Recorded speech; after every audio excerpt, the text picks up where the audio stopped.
Okay, you're sewing along and you need to change your bobbin color. This bobbin was not wound well, so it's a good thing we're taking it out. You can see it has lots of loose threads. When the bobbin is empty, it looks like this. For this machine, the bobbin is a metal bobbin with lots of big holes.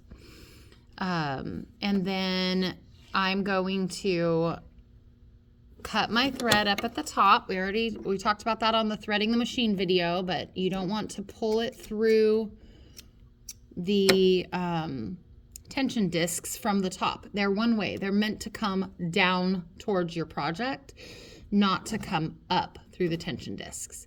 So cut the thread, and then you're going to take your thread to wind a bobbin. You're going to go over to this little thing on top, and you go clockwise around it. Okay, so it goes like that. I'm going to set this down because I need to pull it so it gets into the bobbin winding tension disc. So I'm just making sure that it is all the way in there. You can see now that it is tight. It is in there, in this little tension disc right here. Then I'm going to take this and I'm going to put it through the inside and through a hole, because I want the thread to be coming out the top of the bobbin. Okay. Then I'm going to bring this over here, holding my thread tail. I put it on here. I like to pull it just a little bit tight, tighten it up. So you can see it's here. The thread is running across to this. It crosses over itself. It's not twisted around it. It's just crossing over it. Then I push the bobbin towards the bobbin stop. Okay, this will stop when it's full. It stops itself. If you're sewing with a general color like white or black, you can go ahead and fill your bobbin. If you're sewing a small bit with a colored thread, you might not fill the bobbin. The other thing that is really important, if I step on the presser foot right now, I want you to see what happens. It starts to turn. Yay, it's winding. However, this is also happening over here. My needle is going up and down. I don't want that because it's wear and tear on the machine. I want it only to wind the bobbin. So I am going to turn off this part of the machine. And the way you do that on this machine is there's an outer disc and an inner wheel. And on this inner wheel, you just turn it. Sometimes it's really stuck. Oh my goodness. I'm gonna pause for a minute because I don't know how long it's gonna take me to get it unstuck. Okay, I was able to get it unstuck. Sometimes it's turned really hard, but you just turn this. And now the needle is disengaged. Watch what happens with the needle when I step on my presser foot. Treadle foot. See how it's not moving? But we're winding up here. So now we're not gonna wear down our machine. And I'm just gonna let this bobbin go ahead and fill up. Now that I have enough wrapped, I'm gonna just trim these off the top, my little thread tail. You can see it's gone. I'm gonna pause this while this winds. And I'm coming back on to show you that it's almost done and I want you to see it stop.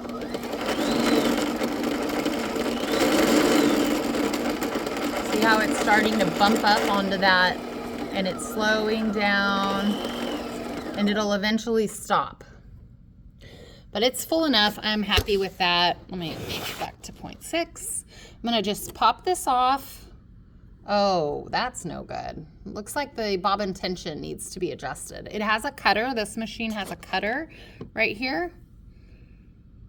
So adjusting the bobbin tension is a whole nother video. And other people have done that well. So I probably won't. But it might also be that this needs to be adjusted to stop it a little bit sooner, which is also a thing. It has a screw on the top. You just loosen the screw, push this in a little bit, and then screw it down tighter. Because it shouldn't be winding off the bobbin. That's no good. Okay, let's talk about how to install the bobbin. So, Some machines go this way, like the letter Q. Our machine is a letter, I'm sorry, some machines go this way like the letter Q. See how it looks like a Q? This one, ours goes like the letter P for perfect. So you're gonna put the bobbin in the bobbin case and you just pull the thread to the little slot and then get it underneath this tension arm. This is a little tension arm for bobbin tension. There's also a hole right here, but it is rarely used unless you're working with really thick fabrics. Like if you're making a pair of jeans, you would go through that hole. Okay, then this is just gonna go back in. It only fits one way, but this is not done. It needs to snap into place. Okay, we have this arm for taking it out that you don't have to pick it up. It'll just snap in. Our machines, the little arm goes up towards the needle. Okay, now you can see that I have this loaded.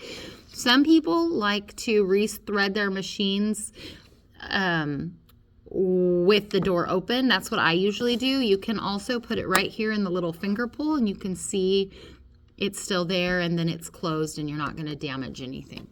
I'm going to just real quickly thread the machine. If you want to review how to thread the machine, you can watch the other video that I have. And making sure that it got through the arm and the tension discs. I'm going to cut this again. These little snips are not very sharp.